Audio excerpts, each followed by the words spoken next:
I'm Alicia. And I'm Meredith.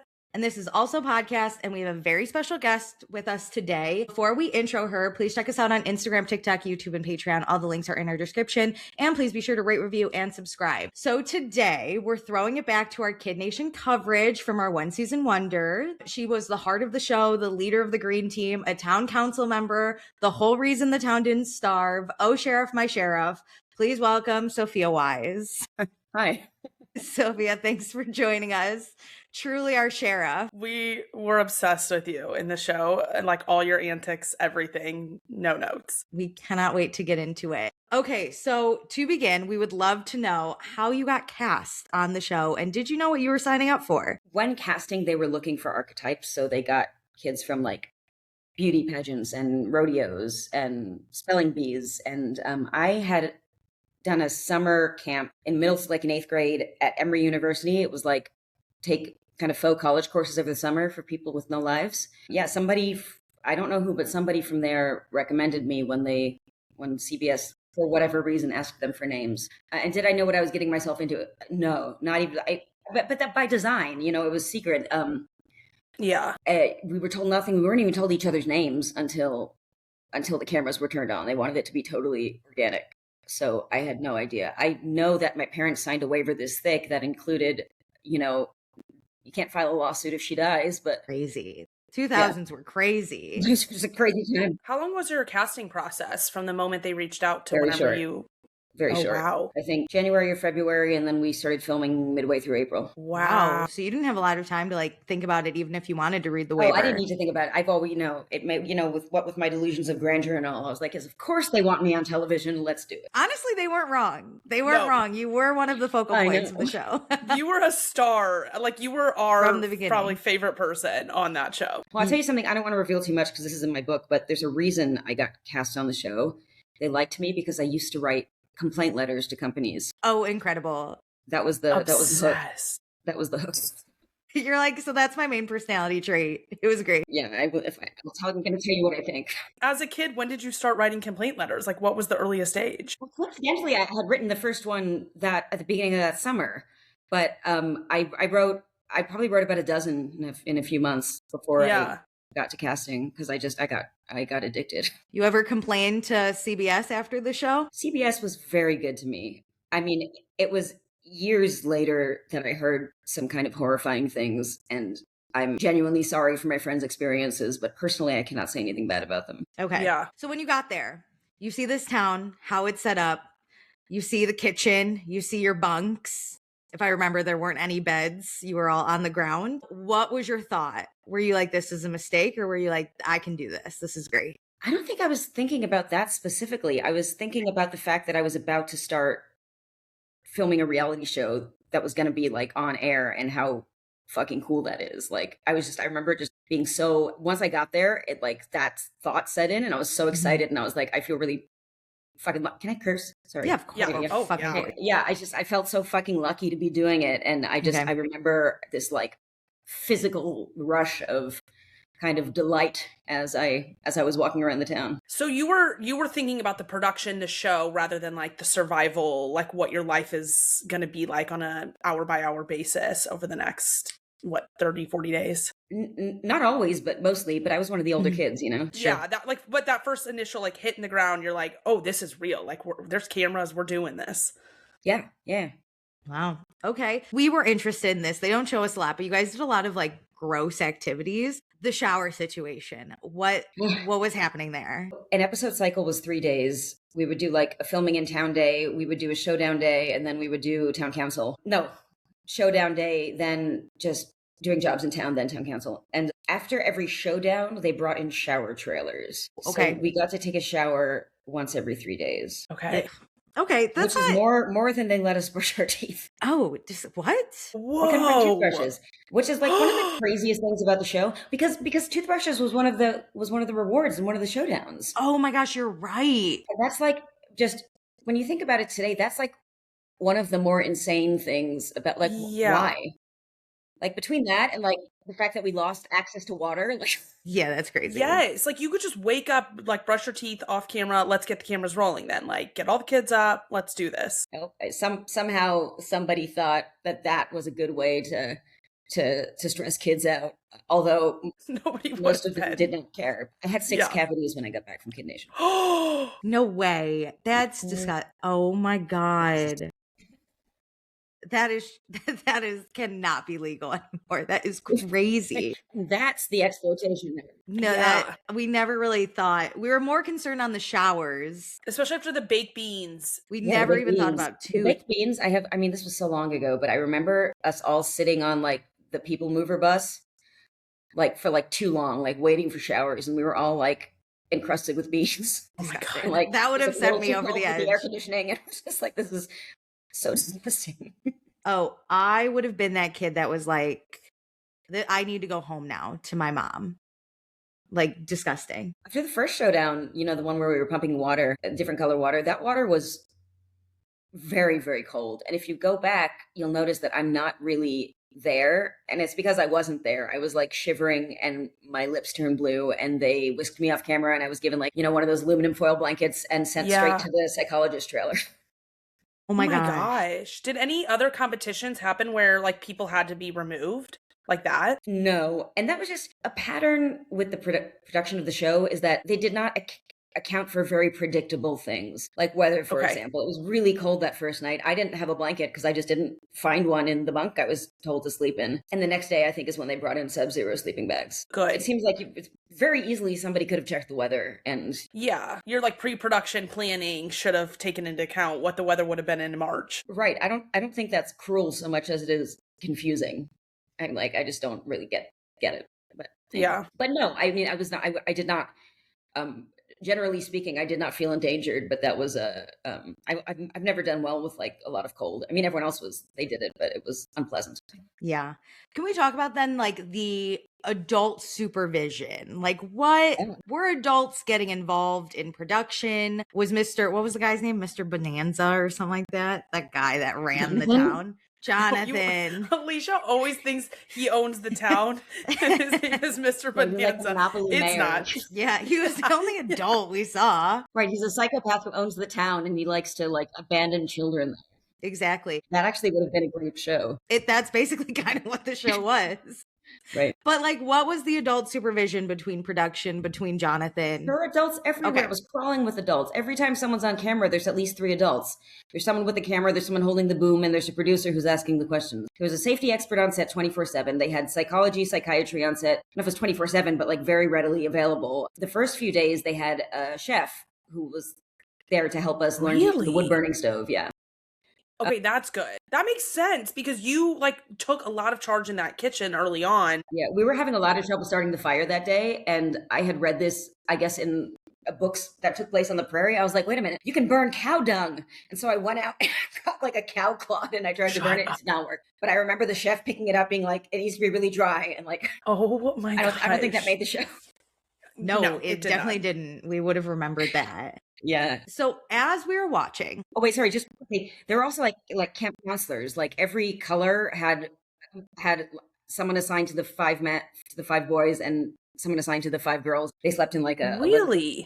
Yeah, there was like a room connected to all of our cabins, and I think they had a little bed. I don't remember. That's what like Kennedy has told me. Oh, okay, that kind of makes it. It did seem like there were just a bunch of kids in this town. We did read that there were also adults like protecting the perimeter of the town. Also, every 3 days there was a producer whose job it was to call the kid's parents and say your kid is alive and fine and doing this or that, like report back. Interesting. Probably for the best. You were one of the main characters on the show. You got a lot of screen time. Some of our favorite moments from you were your antics that you seemed to get up to. So you would dance for nickels to buy a bike.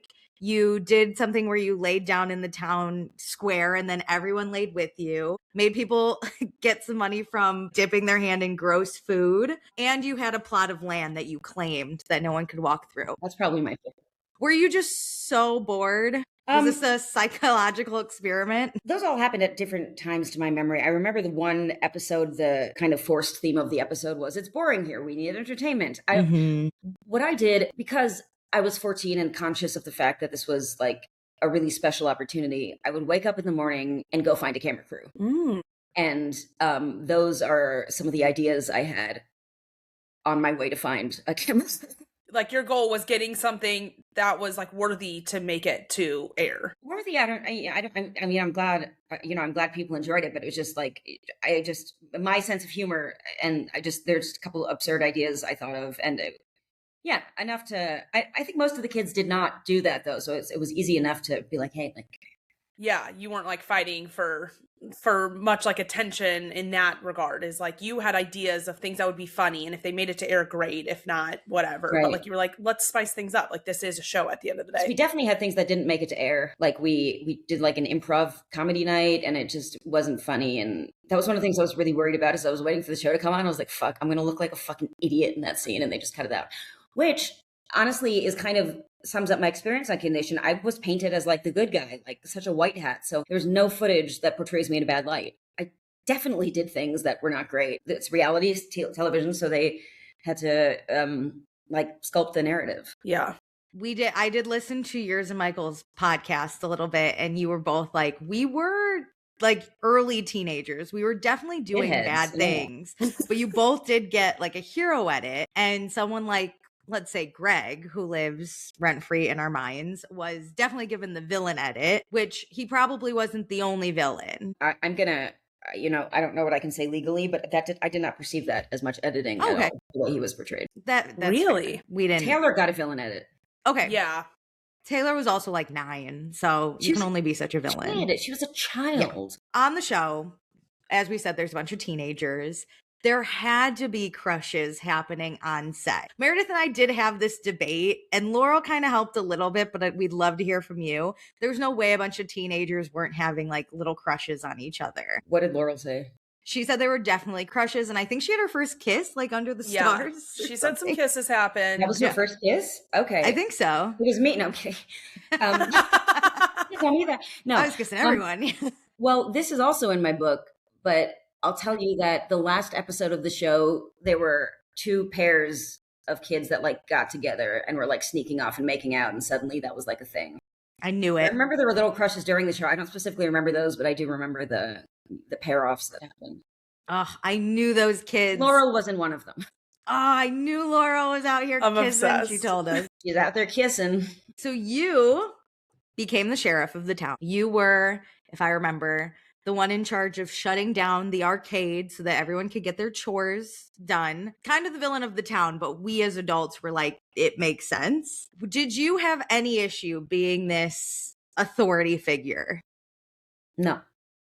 I also loved, because I agreed with you most of the time, you were the one that straight up said in town council as well. You were like, these leaders aren't doing it. We need a re-election, to which we would constantly say down. That was not the first time I said that. That was the first time the producers allowed me to, like, I had physically been pulled off camera before because I was trying to stage a coup. Really? I don't understand why the show was so controlled. I think it could have been really, really interesting if they actually just let us do what we wanted to do. But I mean, everything was like very like rigidly controlled in terms of when things were allowed to happen. They clearly came in with like a story arc because they had very set things for each episode, the themes. That is kind of unfortunate. Like I understand if it is their first season, they don't know how it's going to go. But yeah, I do wish they were a little bit more loosey-goosey, more like Survivor-esque, where they truly just let them go once they're at their camps. And then the structure is the challenges. You also won a gold star. You 2 gold stars. Oh yeah, that final one. That's right. Did you keep the gold stars? Did you get money for them? I got to keep the trophy because the ones on the show, the gold was too soft, and apparently I think they tried really hard to make a star out of gold, and it just wasn't like working. It was turning into like a gold pointy blob. So I kept the trophies and I took the cash. And one thing that we all say to each other when we talk now is like, we should have taken the gold. Worth way more money. I blame my parents. I had no understanding of that at 14. I think Laurel said the same thing. She was like, we should have kept the gold. I wonder if anyone took the gold. I don't know if anyone took the gold, but we were given That's the option. That's a really good question. Gold or cash, which is. Were you able to discuss it with your parents though before you made that final decision, or like was it truly up to the kids? I'm sure it was. Maybe the default was cash, and you could have gold if you wanted. Something that was like not necessary for them to do. I think it's kind of cool that they allowed that. What did you like most about being on the show, and what did you dislike most about being on the show? I loved the freedom of doing whatever I wanted to do practically all day, every day. I hated the downtime. Oh, okay. The reason it was boring was not because there was nothing to do in Bonanza. It's because they were only filming for, a third of each day and then when they're not filming, the producers aren't there. So there are fewer people to talk to, especially I talk to more producers. I mean, in terms of like conversations that got me through the day, it was mostly with the adults. And so on the days when no one was filming and we were just there, those were my least favorite. I found that to be very tiresome. And then who were you closest to on the show? And this can include producers if that's who you were closest to. But did you have like a set group of friends? For whatever reason, I've never been a friend group person. That has just never materialized for me. Michael was the person he was my friend on the show, definitely. And producers, yeah, I was definitely, I mean, I've forgotten a lot of names right now. My favorite producer, Benny, been trying to message him on Facebook. He's kind of like not.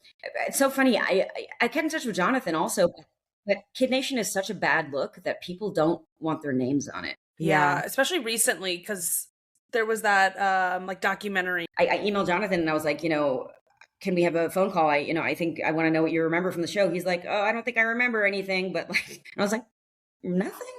No, I get it. If you were an adult associated with the show, I don't know. Okay, so now you get back home, the show airs. What did your parents think about it? What did your friends think about it? Your town, like your neighbors? Was there a lot of like hype around the show or no one really cared? So once I got back, I was allowed to tell people that I had been filming a show, which you can't do beforehand. And once the show aired, I was instantly famous. But quite famous. I mean, get recognized everywhere, get comped at restaurants. It was really fucking fun. Directors reached out to me to have me audition for their films, and then I never got cast in any of them, which made me, so it's like, but nothing ever panned out. And then after about a year, the fame started to subside, it goes down and down and down. By the end of high school, I really struggled with like feeling irrelevant. Like that was actually very difficult for me to navigate. That's a lot of what my book is about. And that's a really difficult age to like have that at too. Yeah, I mean, I think it impacted the way I lived the rest of my life. I mean, as if I finished the way I'm currently living my, I'm currently working on my 4th academic degree in a different, I couldn't decide on something. I was too scared of not being the best at something, I think. And so I think that's why I pivoted so much. I also like school, but. Yeah. Yeah. Well, we were wondering because we felt like the show could have gone 2 ways for kids. Either someone could have been because you were all in school at the time. So your peers could have been like, that's so cool. Or they could have bullied someone for being on the show. I think Taylor got bullied a lot. Yeah. That's tough. And she got a really bad edit, so that probably didn't help. That's so sad. It's hard to watch when I watch back, and like we pulled her aside. We're like, Taylor, this is gonna look really bad when it gets on television. But she was a child, so of course that didn't mean anything, which is fine. Like, yeah, just being true to herself. And we didn't have the what social media is now, where we know things last forever. The concept of something going viral or and that's part of why I think Kid Nation couldn't happen again, but it was like just before social media started really being a thing. Well, that gets us into our next question. Do you think the show should have been renewed for a 2nd season, or do you understand why it only had 1 season? For my own personal career as a child reality show contestant, I would have wanted it to be renewed because there's potential to be brought back as a guest or whatever. It keeps people talking about it. But with what I know now, I think not renewing it is the only thing you can do. It's just there are too many unsolvable safety equations. Yeah. Psychological equations. Yeah. Okay, so you don't totally regret doing Kid Nation, as you said, but you understand a lot of where there are the repercussions. You understand why it wasn't done a 2nd season. I did go through your TikTok and noticed that you talked a lot about the aftermath of Kid Nation and how now you've done some really weird things in your life after the show. And you felt like you lost yourself and then found yourself. Does that have to do again with you feeling irrelevant in a way? And I'm sure you go into it in your book as well. Yeah, no, absolutely. I mean, that is the result of me feeling like fame means I'm worthy and no fame means I'm not worthy. I don't know. It's really hard when at such a young age, I was rewarded socially and quite literally paid to be myself, just I was paid for the fact of existing, which is not realistic. not a lot of people get that. Yeah, and it was just difficult to recover. I think I always kind of thought my Kid Nation experience was going to swoop in and get me an edge up somewhere, like make me successful somewhere. But the opposite happened. Fewer and fewer and fewer people had even seen the show. And now I'm in a degree for writing, which is like I've been writing my whole life, but I never even really thought about it. Yeah. I think of myself as a writer, but looking back when I'm working on a couple of memoirs, and I see these patterns, of me doing something, not succeeding, getting frustrated, moving to another country, doing a new thing, not succeeding, and by not succeeding, I mean not immediately being the best like I was on Kid Nation. Mm-hmm. Yeah. You said you're doing like a memoir tell all about Kid Nation. What inspired you to specifically focus on like the Kid Nation part of your story? You mean like its impact on me? Well, like for your writing, it sounds like you've lived a lot, like moving to other countries, doing different things. Oh, so, it's not the only, I mean, I'm working on a different book right now. That one's finished. Okay. I wrote that actually when I was 20 years old, I think. I finally just sat down and I got everything out. And when I reread it for the first time a few years ago, I didn't, thank God I wrote it down because I didn't remember half the things that I'd written down. I was like, Okay. Oh, wow. I ended up getting really into it, but at first I had to push myself to, because I don't think it's particularly interesting to talk about the episodes because I was there. I wanted the book to be interesting for people who have not seen the show necessarily, just as like a case study and what happens when you're a kid and you're on TV and then not. So it made sense to me as a format to this was on the show, this is after the show. Mm-hmm. And the after part is a little bit shorter. It's probably like 2/5 of the book, and within that is a vague summary of all the random things that I've done. Stay tuned for individual memoirs for individual random things Parts that of your I've life. done. Can't wait. Well, I think the Kid Nation one is really relevant because we have so many family YouTubers and influencers. And so I think that they will be on such a similar path that you guys on the show were on. Kids today may not be on Kid Nation or a show exactly like yours. Like there is a lot of experience for kids to be in this, whether they're in the entertainment industry, as child actors, models, these family YouTubers that go through these things. And we often wonder what will happen to these kids? And we already know, you guys do already exist. There already have been years of kids living this experience. So I'm excited to read it and kind of, if you do an audiobook, I love covering audiobooks to kind of see that once it is published. Yeah. I also think Kid Nation is getting a second wind because of the internet. Every few years, it's got these waves. It comes back. Yeah. And I think we're in one, especially too, now Jeanette McCarthy had her book of being a child star. Yeah. There have been different documentaries that follow what happened to Amanda Bynes, what happened to Nickelodeon kind of thing. So I think it's relevant. Mine's a little less dramatic, but I just want to put this out there because I intend to get it published, but I'm currently shopping for an agent. So anybody listening, I'm in that process of querying agents. Help her get this book published. We need to read it. In our hands immediately. Yeah. Do you keep in touch with anyone from the show still? You said you have a few, and I know you have a podcast with Michael Kennedy. Jared is trans. She is now VV. Oh, incredible. And we have always kept in touch.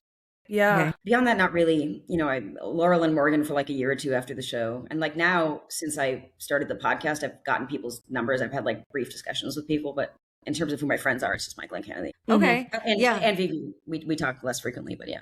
I want you guys to do a reunion. I guess the next, monumental year is 25, but that's a little too far away. So I used to, wait patiently and hopefully every 5-year mark for somebody to do a reunion. Whoever does a reunion can make money off of it.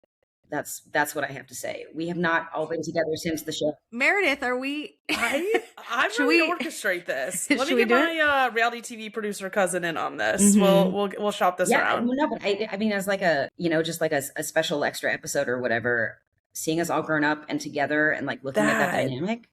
Yeah. I think it would be really, really interesting. I think it'd be fun to hear your guys' memories too, because you said, you wrote your book at 20 and then you went back and read it and didn't remember as much. I think it'd be so interesting to have you guys all spark each other's memories too. We all lived through that, with high school stuff, with college stuff. Yeah. It's, as you get older, you can only store so much, but you guys have different core memories about it. And so kind of hearing different confessionals or discussions around a table would be fascinating. Yeah. And I think I agree. It would be cool to hear and I think cathartic in a way, someone who maybe didn't have a great experience. And then you guys can discuss that and be it almost humanize everyone on the cast to the viewers a little bit more. My thoughts are twofold on this. I think that most people did not have a very good experience. That is my understanding after the fact. I mean, a Mhm. neutral to uncomfortable to very poor, but I guess mostly neutral, uncomfortable experience. The other thing is like, we might be a little too humanized in that all anyone wants to talk about is how this is child cruelty and how awful it is that we have to go through it. And that's just not how I see it. You know, I've had people be like, Mhm. tell me like, I'm so sorry you have to go through that. And I was like, it's the best thing I ever did in my life. I mean, Mhm. and so that's hard. That's hard for me. I do not, and again, I'm not in touch with most of them, but I do not know of any of the kids that like felt like they were doing hard labor for a month. Like, I don't think that was the problem. After the fact, being shown on television, that's the exploitative. I mean, that's the Mhm. problematic part for me. The rest is just kind of a poorly run summer camp. That's all. That's kind That. of what we called it when we were watching Yeah. it. We were like, it's basically summer It camp. felt like. I know you talked a little bit about your book, but what are you up to now? Plug yourself, give us all of it, even if it's just hobbies. What are you up to? What do you like?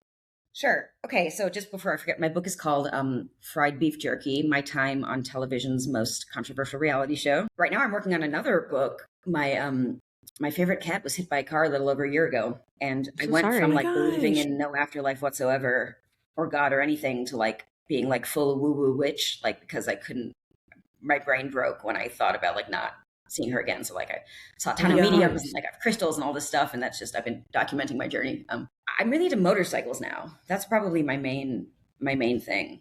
I got Okay. the Triumph Tiger 900 GT Extra Low. Wow. There's a conference for my grad program. Some of us are attending a conference in Baltimore, so I'm planning to ride from Florida to Baltimore. I really like doing long road trips. Oh, that's so fun.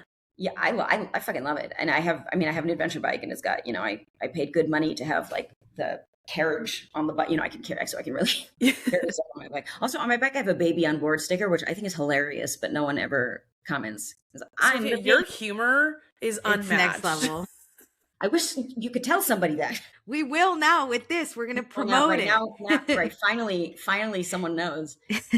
No, and we talked about this a little, but I am obsessed with The Traitors, and I can win that show, and I want to get on that show, and so I'm auditioning for this upcoming Normie season, and please help me get the word out. I think I love it. Meredith wants to put her name in the hat for the Normie season as well. I want anybody I know to be on it because it would make rooting for it so much fun since it is a normie season. But Sophia, because Kid Nation wasn't like a voting out system, which I kind of wonder if that would have made it interesting, I would love to see you in a like strategy voting out game. Mhm. Like, I think you bring the entertainment that show desperately needs because we've already seen you in such a group environment that has structure and hierarchy. But then like to watch you try to like get votes to like sway people at a round table would be incredible. Yeah, I think my greatest advantage in that show is that I'm like kind of quirky and autistic in a way that makes me kind of unreadable. Like, Yeah. It's very true. I'm goofy, but also really serious, and I think I would make a really good traitor. I was about to say,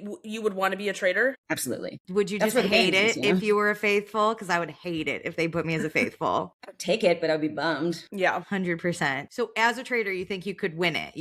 Would you backstab your other traders to be the final one standing? Yes. Absolutely. Love it. And that's the kind of Cutthroat. trader we would need. Yeah. To whoever's casting traders, if you could get Sophia on it. And you know what? Throw Meredith in, have them both work it out. Put Meredith as a faithful, put Sophia as a trader.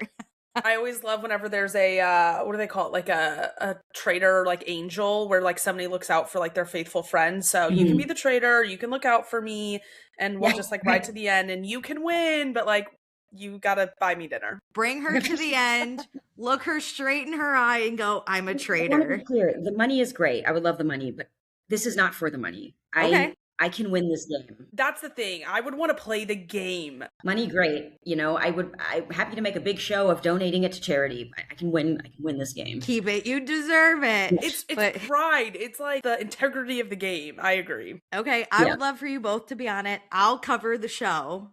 We'll bring tons of Perfect. publicity to it. Win, win, win. Okay, Sophia, we always end our episodes with this because we just we're big pop culture girls. Are you reading, watching, or listening to anything you'd like to share with us? So I always tell people that I live under a rock in 1600. Lovely. Obsessed. My master's degree was in English literature, specifically rhetoric and Shakespeare. Shakespeare was like my life in high school and beginning. Like that's just one of my just like obsessed with it. Incidentally, one of the reasons I want to be on Traders also is to talk about Shakespeare with Alan Cumming. That would be that would be the delight of my lifetime. What am I reading right now? Are you reading A anything? biography of Catherine de Medici. It's Okay. good. Is anyone interested? I don't know. Maybe. You are. That's all that matters. I'm shockingly unfamiliar with pop culture still. I remain. That's okay. Traders is like really an outlier. The Traders is an outlier for me. I'm a big reader. I'm trying to get into other things. So DM us What do you like to read? Tell me that. Okay, what I like is like any kind of fiction, but I'm trying to broaden my horizons. I'll go like historical fiction, fantasy, science fiction. I'll do it all, but I'm trying to expand a little into. What about like classic novels? Like do you fiction that's over 100 years old? Yeah, I love a good classic what do you novel. like? Probably like the normal stuff. Like I love The Scarlet Letter, Great Gatsby, Catcher in the Rye. I wasn't big in Shakespeare in high school, but I want to give it another chance. They made us act out Romeo and Juliet, which was the nightmare of my life. Episode. And like being forced to do stuff, you like just tend to not want to. 14, I had to look at a guy named Romeo in my English class and be like, oh, Romeo. No, well, what comes to mind immediately is so J.D. Salinger only wrote 4 books, and Catcher in the Rye is different from the other 3 of them. The other 3 of them center around this. Topically enough, the Glass family, and when they were young, the kids were on TV for being like quirky. Okay. So and then he writes books about their lives and them growing up. And I would recommend 9 Stories. I think you would like that a lot if you would read Catcher in the Rye. Yeah. Love it. I'll give it a go. It's a short one. Is it still true you don't have a TV? I have never had a TV except Okay. for a year I lived with an ex and he had a TV and the condition was that he had to keep it in the basement. So safe to assume you're not watching anything? Well, the Traders, but it's on my computer. Okay. Yeah. So I've always decorated my home in like a very extravagant sort of way. And I like to retain I like to step in my door and like have plausible deniability that I've stepped into another century. Like that's like very important to my state of mind. For what I don't know why, but I've learned that about myself. That helps so much, I bet. Like I'm a freaking maniac up here and it's like I need to delete my socials. I need to like stop watching so much. We're so ingrained in pop culture and it's like maybe I need to touch some grass. Yeah. No, but I always think it's cool when people are like modern experts because like, in 50 years we're historians, that's just how it is. Hear me out. That is how I'm going to write every email from now on is Meredith modern expert. Modern expert. Truly, when they go back and they're like the 2010s, the 2020s, like we need an expert on it, they're gonna call us because this is all we are. Are you listening to anything? Any music, any podcasts? I'm like not. That's okay. So when I first started riding a motorcycle like 4 or 5 years ago, I made a riding playlist with like dad rock. Okay. I've been listening to that same playlist for years when I ride my motorcycle. It's so good. It never gets old. And the other things I listen to are like classic jazz, like swing music. Okay. I swing that sometimes. And I like Ella and Louie. And I really like classical, but kind of up until the early 1900s. So anything specific? No, I'm afraid not. It's okay. I love some dad rock. I was really into paranormal podcasts when I started writing this book. There's a podcast called Otherworld, which is really, really good. And it's this guy who interviews people. People give their testimonies about their paranormal experiences. And it's fascinating. Wow. And that probably is the best storytelling. A lot of people email him, he like filters the emails that he gets. And like there are patterns with like what some people experience. And it's fucking, I've been trying so hard for a paranormal experience, but I am just spiritually obtuse. It's just not happening for me. It's like I walk into a room and the ghosts flee. just not happening for me. Honestly, Sam, I always say I believe in ghosts, but I don't think I want to come into contact with one. I believe in ghosts, but ghosts don't believe in me. There you go. I don't think I'm receptive to like them coming to me, so I don't think they will. I have a family friend who I go to this old house in Louisville, Kentucky once a year, and she has had an experience in this house every single time she's there. And I'm like, don't wake me up. I don't need it. You. I watched The Haunting as a kid, and now I'm like, I just don't need ghosts to like come after me. They can be around, enjoy it. I just don't want to deal with it. Watch my life like it's reality TV, but you do not enter the show. It please. sounds like you're the opposite, Sophia. You're like, no, come to me. Let's see it. I know. It's awful. I have a Ouija board, which is like a big no-no. No. No. And I can't get anyone to do it. No one will play Ouija with me. And most of the time people are like, oh yeah, no, I don't want to invite those spirits back into my life. And I'm like, what the fuck are you talking about? Why does everybody have ghost friends except like, me? How do I get there? It's your spiritual privilege. I'll try and remember that if I ever come face to face with a ghost. I'll be like, Sophia said it's a privilege to be here. I just cry. Sophia said. Well, Sophia, thank you so much for joining us. This was so much fun, and we appreciate you taking the time to talk to us about Kid Nation of all things. Yeah. And you can find me. So I'm trying to get better about posting, even though it's like very difficult for me, but you can find me on Instagram, YouTube, and TikTok at Sophia All Grown Up. We got to get you that book deal. You gotta give me that book deal. Well, yeah, I mean, Exactly. that's fundamentally. We gotta get me on the Traders. We got to get you on the Traders. Yes. And then you can That's promote really- your book on the Traders too. On the Traders, yeah. There you go. Perfect. Once I win. Of course. Well, that's a given. If you're on it, you're winning. Yeah, of course. But yeah, thank you so much. This was great. Thanks for joining. Bye.